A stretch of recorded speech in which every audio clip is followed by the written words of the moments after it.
பண்டைய தமிழரின் வணிகம்.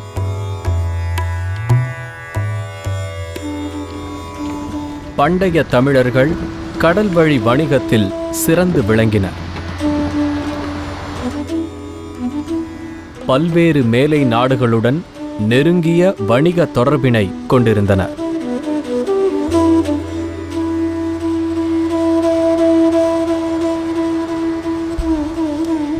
அகநானூற்றின் 149வது பாடலானது யவனர் தந்த வினைமான் நன்கலம் என்று குறிப்பிடுகிறது.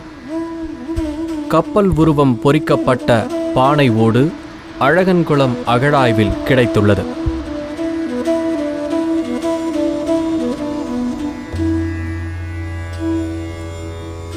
பண்டைய தமிழர் உள்நாட்டு வணிகத்திலும் தலைசிறந்து விளங்கினர்.